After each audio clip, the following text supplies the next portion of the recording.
nag-fluffy siya ng konti.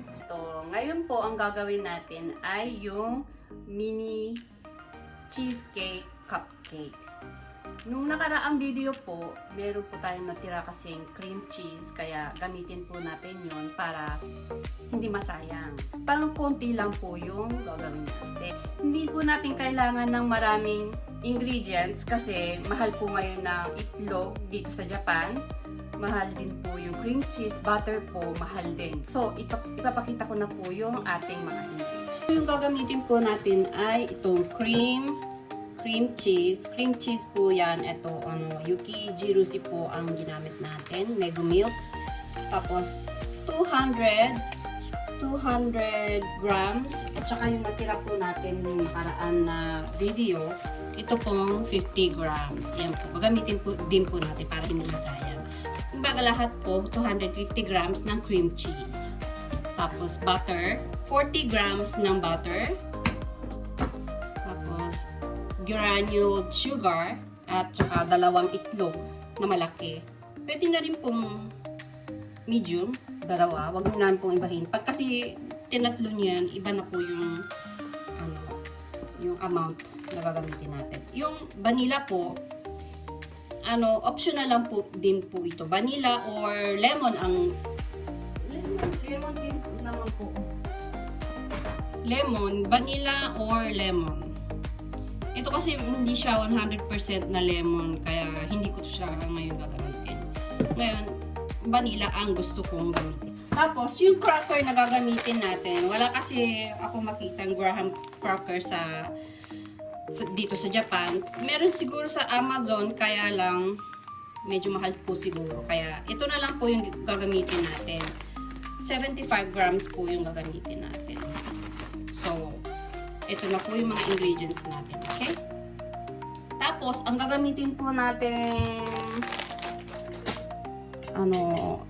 tools, ito po yung gagamitin po natin pang cupcakes na yung papel, nabibili po to sa 100 yen. Alam ko po, size 8 yata po yung nito ang nabibili, ang size nito. Ngayon, wala po akong pang cupcakes na molder, kaya pang pudding yung ginamit ko. Pwede na rin po ito. Pwede na rin po manera. Kung meron ganito kayong sa. Tapos, ang gagamitin natin ay blender para po dito sa cracker. Pwede nyo pong puppukin kasi okay naman po. Kasi pag blender po, pantay-pantay po yung size nila para hindi po magkaroon ng iba-ibang hugis. At tapos, gagamitin natin yung spatula tsaka hand mixer. So, kailangan po natin ng melt butter. So, tutunawin po natin siya for 1 minute yata. Tapos, pagkatapos nun, i-preheat na po natin yung ating oven. Mag-ready na siya. Habang pinapatunaw natin yung butter natin, durugin na po natin yung ating cracker. Para hindi naman po sayang ng oras. Durugin po natin siya. At iiwasan nyo po na may asin ba kasi meron pong may kasamang may asin yung mga cracker na katulad na ito. Kaya, piliin po natin yung walang asin. Baka po maiba ang lasa.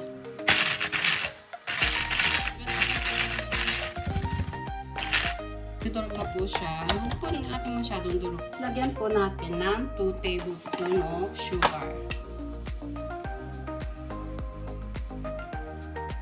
2 tablespoons of sugar. Para may lasa po yung ating cracker. Yung pinaka-base po natin. Tapos igiling po uli natin.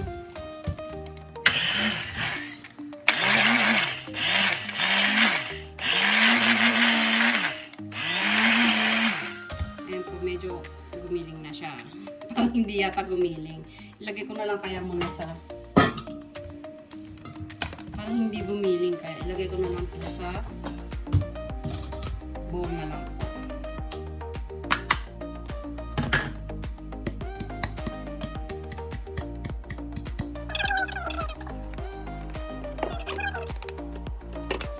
Ilagay na po natin yung nahalo, medyo i-mix po natin Tapos ihalo natin yung, pag may nakita kayo may buo-buo, pwede na yan.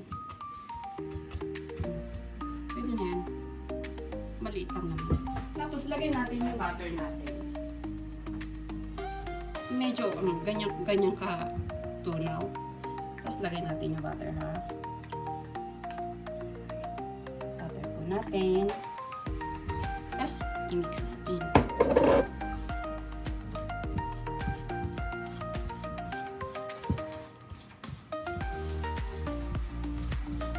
Ang bango po.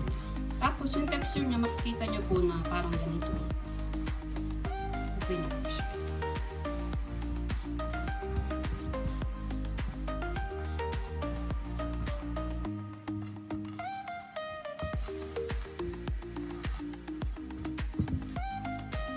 Ayan, ganyan. Tapos ilagay po natin, iset na po natin dito sa ating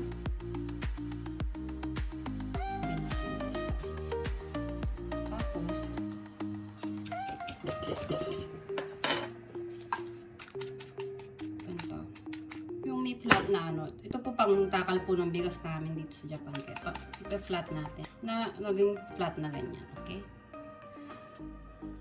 Tapos flat po natin.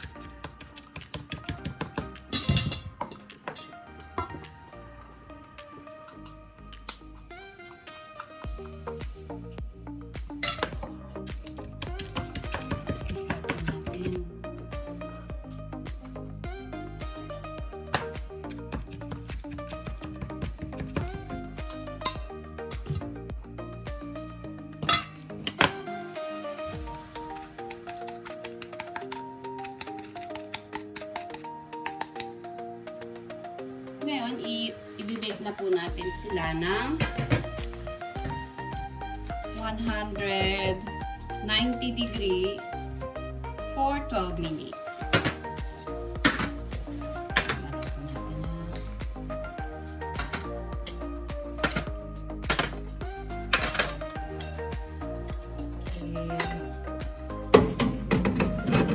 Preheated na po yung ating oven. 190 ng 12 minutes. Okay. Tapos yung susunod natin gawin habang binibake natin yung cracker natin, yung ating, ready na po natin yung hand mixer natin. Tapos, yung next step is yung cream cheese natin, haluin natin. Medyo nasunog siya, yung pinainit. Maganda talaga kung bago gawin yung cake, bago tayo magluto, dapat ilabas natin siya ng before 2 hours bago natin gamitin. Alam niyo po, napakamahal ng itlog dito sa Japan. Meron pa nga nabalita na nagkaroon daw yung influenza ba yun? Mga manok. Birds flu kaya namatay yung mga itlog. Magmamahal na naman ang mga itlog dito. Dati kasi ang bilihan lang namin dito nung bago magtaasan yan, mga 100 yen yan. Ngayon, ganyan yung presyo niya. Ngayon hindi ka makakabili ng 100 yen. Ang karamihan 200 pataas na, 200 yen, 200 yen yata yan. Hindi na ako nakakakita nun. Kaya po kailangan eksakto natin yung mga recipe natin. Tapos, imimix po natin siya habang hand-mix natin siya hanggang maging creamy siya. Medyo maingay po. Medium lang po yung ating strong na. Medyo lumalayo siya.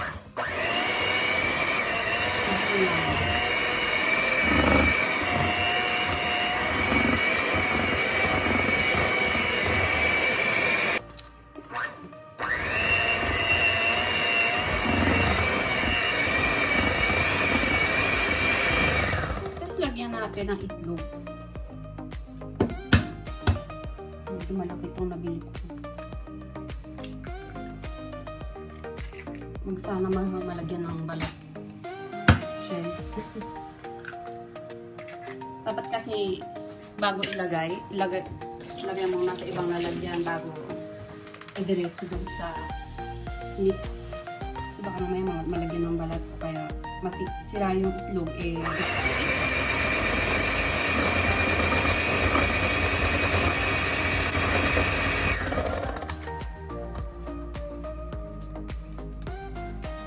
yung nasa ilalim din po kasi hindi nakahalo kaya kayo din natin yan hanggang sa ilalim. Ilagyan ng vanilla. 1, 2, 3, 4. 4 lang. Maliit naman po yung patapin. Ang bango niya. Tapos, lagyan natin ng asukal. Granulated sugar. Hindi maganda yung tansya-tansya. Sukatin natin.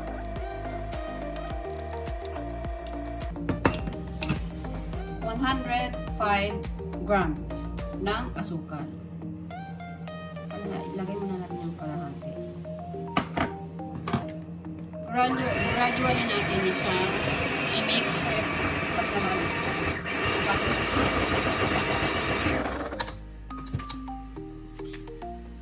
Kamin po natin yung ilalim.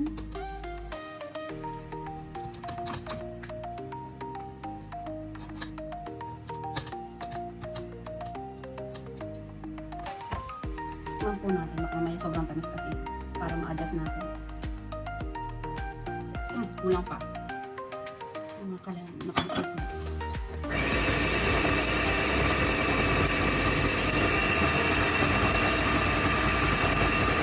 Siguro nga okay na siya. Tapos tikman natin na. Tikman natin. Kung matamis na siya o hindi pa. Eksakto. Wow, sabi ito.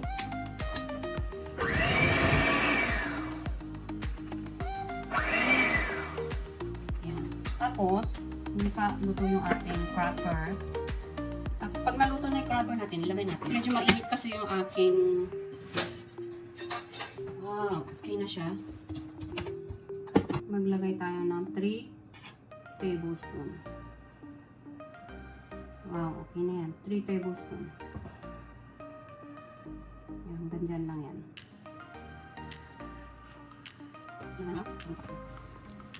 Kapag medyo maliit yung cupcakes natin, yung molder natin, tansyahin na lang po natin yung amount na ilalagay nating fillings. Huwag lang po natin pupunuin.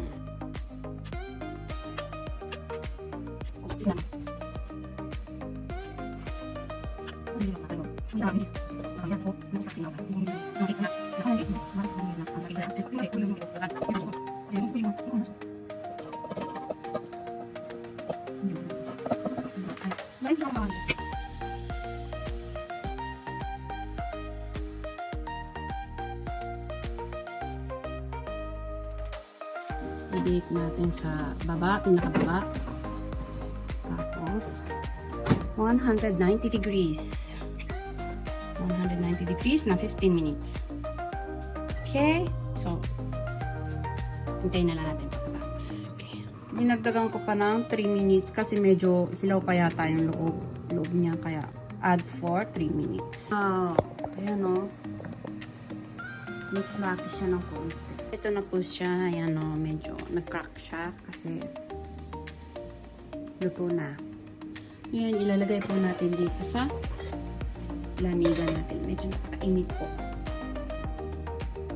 Ay, naku, init. Palamigin natin sila pag medyo natanggal na yung sobrang init. Kainin natin.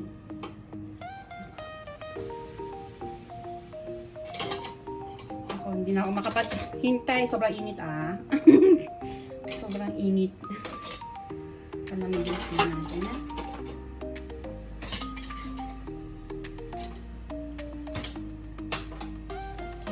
Tapos babalik po tayo mamaya. Wow! Wow po yan.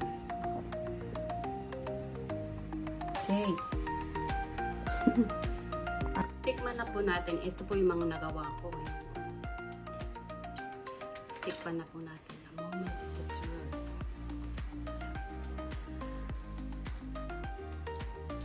Buksan ko na ha. Excited na ako.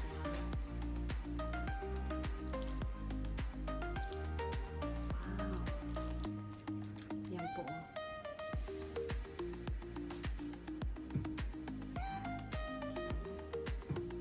Kapag po kinuha yan, yan o.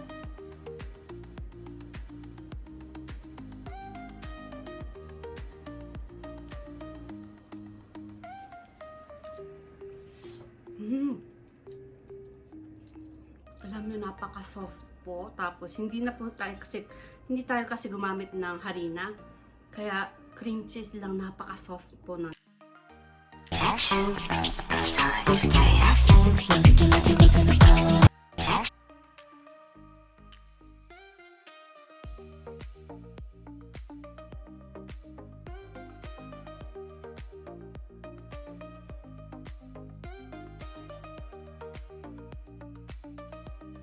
Attention, it's time to taste.